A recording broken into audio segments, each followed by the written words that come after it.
Hey, what's up? What's going on? Thank you for tuning in to this episode of While We Were Working. While We Were Working is a show that helps you become a better people leader. I'm Joey Price, founder of Jumpstart, and I'm joined as always by my awesome co-host, Sommer Ketron, consulting practice manager here at Jumpstart HR. And we've got a pretty interesting show for you today. We can't go too many episodes apart without talking about AI's impact on the workplace. And this time we're talking about a law that one author describes as toothless when it comes to enforcing AI boundaries at work. The other thing we're going to talk about is whether or not numerical ratings are still valid and a good way to not only rank or rate employees, but to motivate them as well. And so we're going to unpack the numerical scoring plus the New York law that one author calls toothless as it relates to artificial intelligence boundaries at work. So, Summer, you want to set us up for the While We Were Working segment and this article for sure? I'd love to. Thanks, Joey. And thank you, everyone, for joining this week's show. The While We Were Working segment is where we dig deep. We consume as much content as we can in between shows to try to bring something that we think is important to chat about and share our thoughts on that you might have missed. Why? Because you were so busy working. And this week's article comes straight from from our good friend Roy. He wrote an article on February 19th. New York City AI law is a bust. Now, I'd also be remiss if I didn't say that our friend of the pod, Hilke Shellman, was quoted in this article. And hopefully we'll be able to have her on a future pod to talk about the new book that she just released, The Algorithm, but all relevant to AI bias. And so we're here to talk about, Joey, New York City's AI bias law and, what this law is and why it quite hasn't had the effect that they were looking for. Yeah, and really quickly, I'll just talk about what the law is. It is New York City's AI bias law. It requires employers that use automated employment decision tools, acronym AEDT. It requires them to audit those tools for potential race and gender bias, publish the audit results on the website, and, as the Sherm article also indicates, notify employees and job candidates that such tools are being used. Now, I've been out of the job market for, 13 plus years now, Summer. So I'm probably not the best person to say if this is working or not, but I gotta imagine that people are just shrugging their shoulders at this because ultimately, what's the fine? What's the fee? Are you really going to sue me or levy a fine against me? It sounds like the answer is people are saying no. People are doing my reasons why. But Summer, what do you think about this? Well, I think it is interesting that so few employers have complied. There was some researchers at Cornell that looked at some of the stats, and alarmingly, only 18 out of 391 New York City employers that were analyzed in January had posted their bias audit results. And with those types of numbers, it's like, well, you're not getting the results that were intended as the result of implementing the law. And like, as you mentioned, Hilke said it's absolutely toothless. And, I think there's a lot of reasons why, but one of the things that I can certainly say, since I work with organizations in New York, is that when laws like this come out, they aren't always broadcasted. They aren't always, they aren't always advertised. So I have to anticipate there are some companies who simply just don't even know and they aren't complying just out of, just lack of awareness. But that's not all. Yeah. I mean, lack of awareness is probably the biggest thing because, yes, not always advertised, but also we're in this environment where anything that has to do with diversity, equity, inclusion, belonging, companies are trimming the budgets. And so for New York City to say, hey, corporation, here's one more thing, not even one more thing, because you have to audit, you have to post, you have to notify, you have to generate so many labor hours and new SOPs towards this that companies are just, I think they're taking their chances and assessing that the risk of not complying will be better off for them. It's a very, very interesting request too, I think, from the city. I don't know if this is all employers or if it's just employers of a certain size or greater, but you're effectively, I mean, this could be a full-time or a part-time duty to manage all of this, especially if you have high volumes of recruiting, whether you are a restaurant where turnover is close to 100%, or you are a university or hospital system or a bank where you're constantly seeing high volumes of applicants.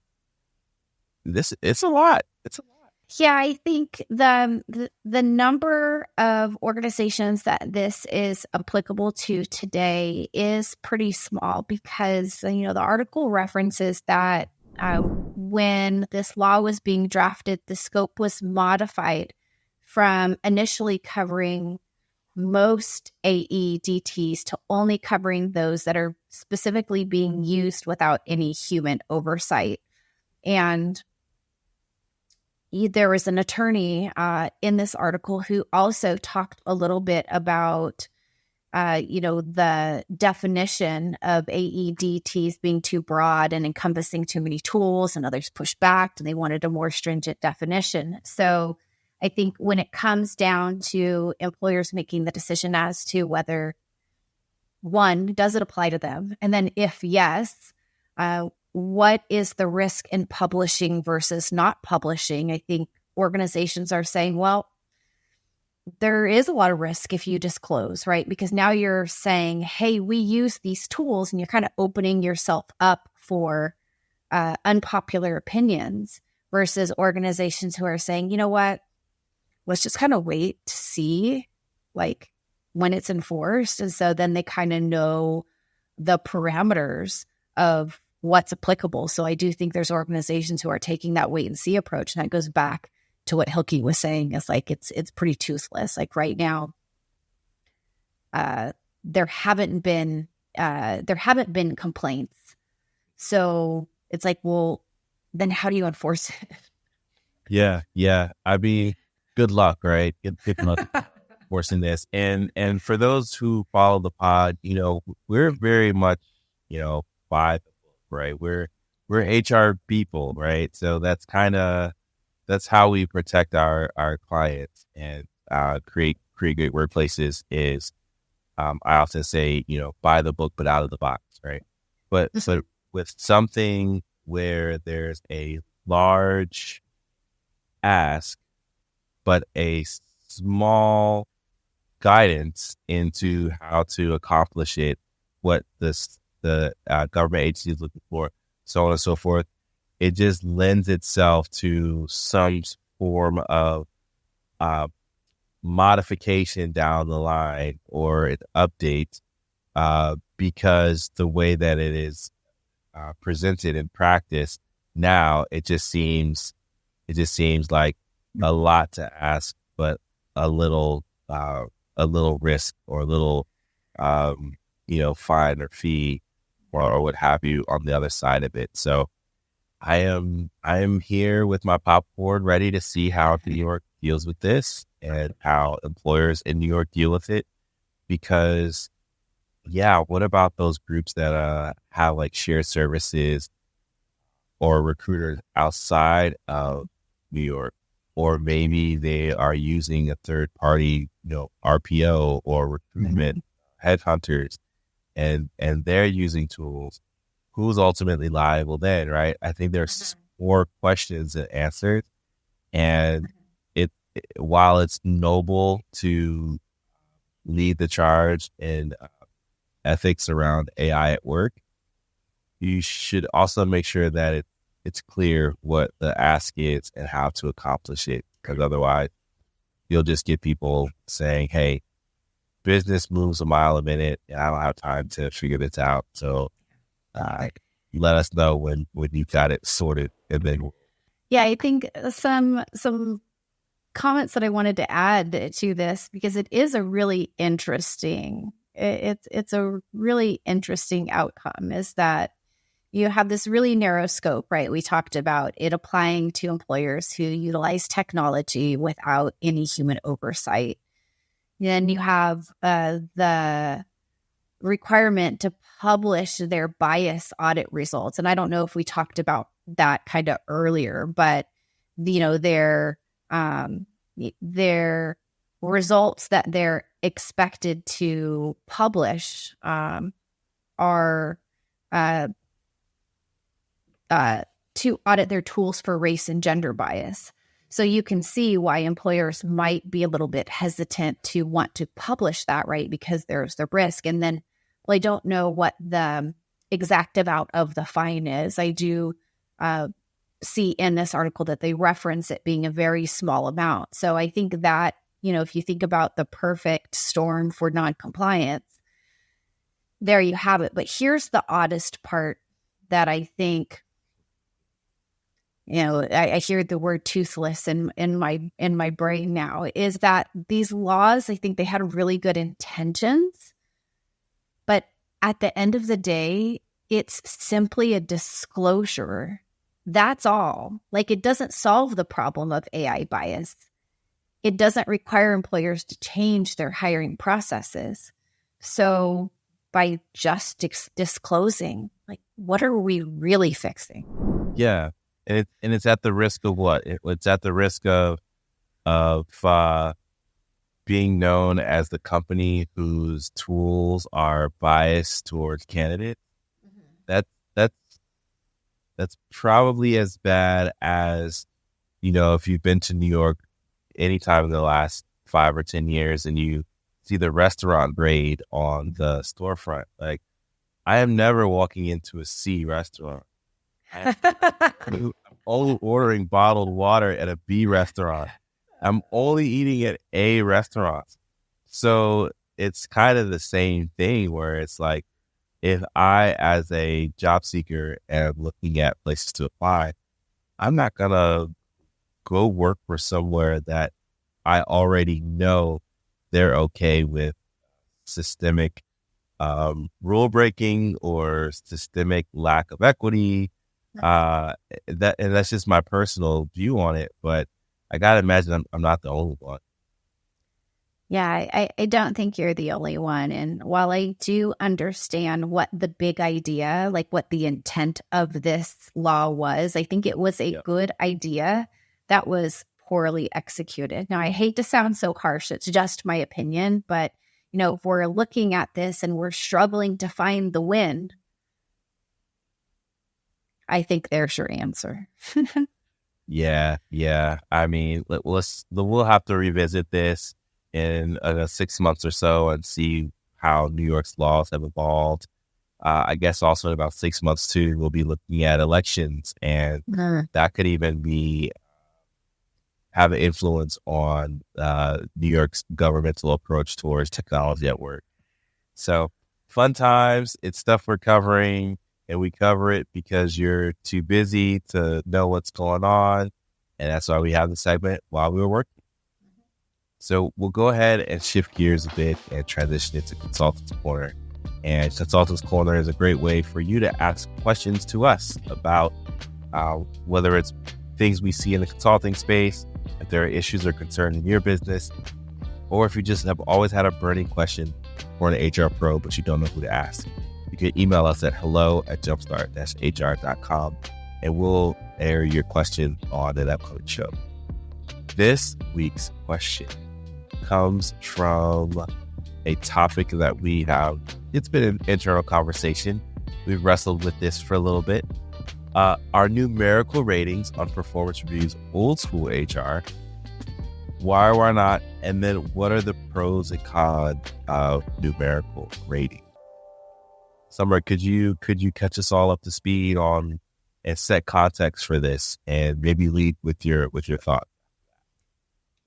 Certainly. Well, if there is one topic that I feel like I've discussed with more clients over the past few years than any other, I definitely think the topic of performance evaluations is up there. And it's really interesting because I've seen a full spectrum of different ways to perform performance reviews and different reasons of why companies have taken maybe a different approach than what we've seen historically.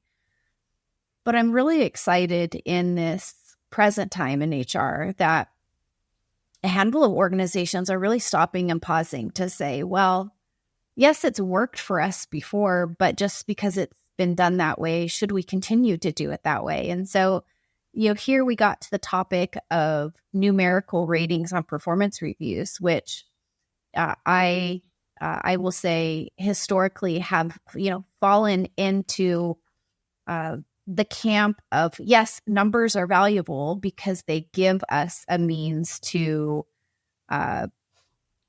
somewhat objectively measure performance across the entire organization. Now, it's not perfect, and that's kind of what we're going to talk about in the cons, but I've been a huge supporter of that because I've seen it in organizations where, say, a performance review score is directly tied to a bonus or incentive, and it removes a bit of the, well, this team member did really good on this project, so I want to give them a larger bonus than this team member who just did okay, and I want to give them a smaller bonus. So that's kind of where I've come from. But recently, Joey, there was, some conversations we had about the cons and some of the unintended outcomes. So kind of wanted to talk through, what we think are some of the pros and cons, and curious to hear, of course, what our listeners think as well. Yeah. I think to start with the pros, numbers are the first thing you learn in school, right? So even my 5-year-old can count 5 or count to 10. She's even up to 100, but, skips numbers there. But that's a pro. It's quantifiable. It's easy to understand. Between 0 and 5, 5 is the win. Between 0 and 10, 10 is the win. Between 0 and 100, 100 is the win. And then wherever you fall in between the spectrum, there is a clear identifier of where your evaluator suspects that you fall. Now, I'll kind of do a tit for tat, pro and con at the same time. And, the first one we've got listed is subjectivity, right? Mm-hmm. And that's why I said that's where your evaluators suspect that you fall. Because as we've seen in practice, it can be very tough to rate one person against the other if they are not doing the exact same thing the exact same way. And that's why in many cases, yes, it might be outdated to use a numerical system because it might lend itself more to, for example, a factory setting where you have people who are supposed to produce X number of widgets per hour. How many did you produce? How much material did you waste? How much, how safe were you? So on and so forth. That's an apples to apples comparison. But just because it is quantifiable doesn't take away the fact that it could be subjective, and you're relying on consistency of the rater to make objective decisions. You're relying on the consistency of the rater and the quality of the rating in and of itself. So there's a pro that is quantifiable, and a con that it's potentially subjective. It definitely is, and something that I work with organizations on when we are training up managers on how to conduct their performance review process. We also talk about some of the issues with bias when we talk about subjectivity, and some of the common things that we talk about are both recency bias and the halo effect. And, if you're not in the HR space, you probably haven't heard those terms before, so I'm going to talk about them briefly. But the idea behind the recency bias is exactly that. Instead of thinking about reviewing performance for the entire review period, it's common to really reflect on what happened most recent. Did they have a huge win on a project, so you score them higher? Or did they make a mistake and that's top of mind, even though the rest of their year may have been amazing? So really thinking about recent events. And then the halo effect is the idea that an individual who may be more like the reviewer, or maybe personally more favored by the reviewer, essentially has a halo, and therefore their performance isn't really evaluated the same as somebody who might not have that halo. So it's, maybe seeing all of the great things that they do and putting a little less emphasis on the things that need improvement. Those can all impact the subjectivity. So really good things to know about.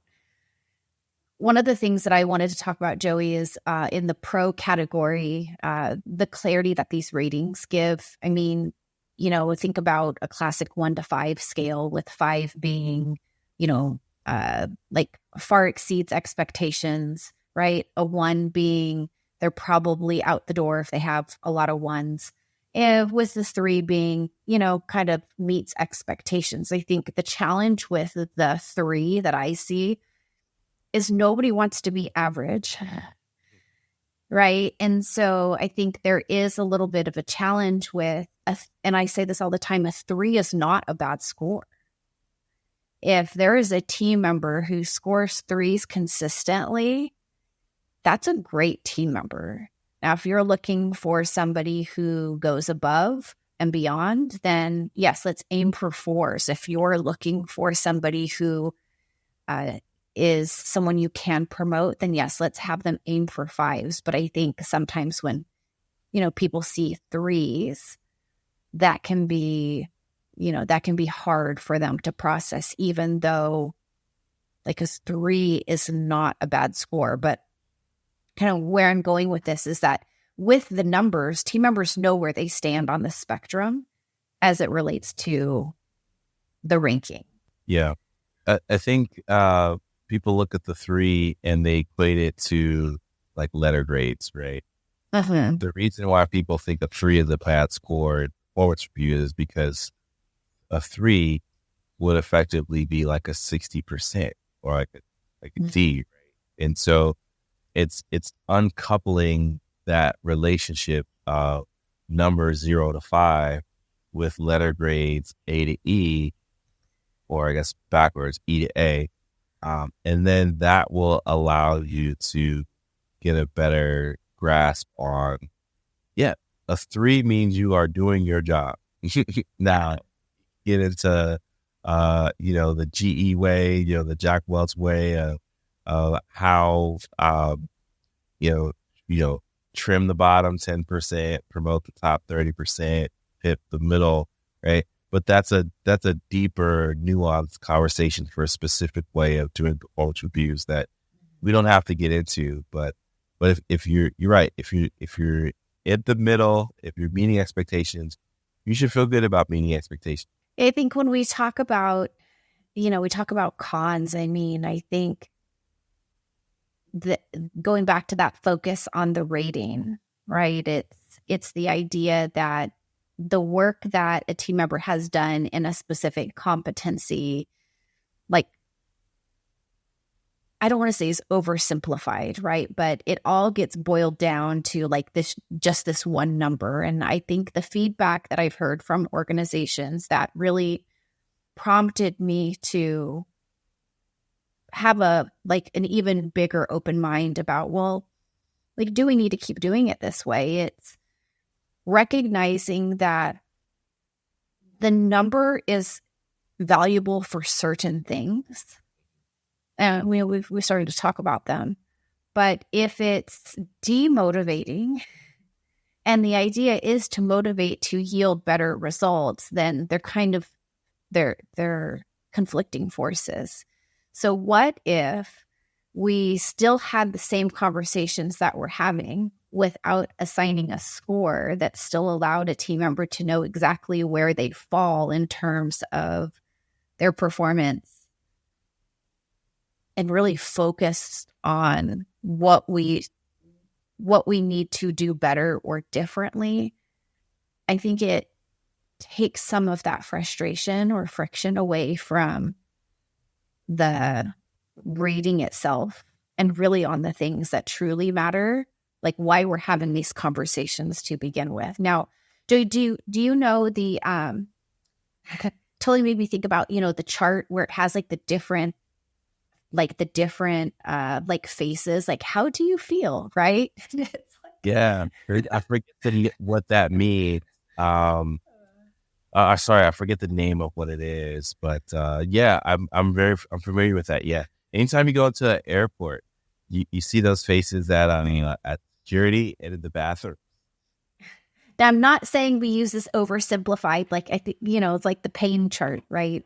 The happy face chart, but I do think there's something to it, right? There's not a numerical score, but it's really trying to figure out where we need to focus our efforts on. Yeah. And I think another thing too is here's what I would say kind of to land the plane from my perspective is, if your organization is committed to numerical scoring, just make it work for you. Like, make sure that your employees are aware throughout the year what those numbers mean, and also know how to score a 4, how to score a 5, how to score a 3. I think the biggest challenge that people have in performance management conversations is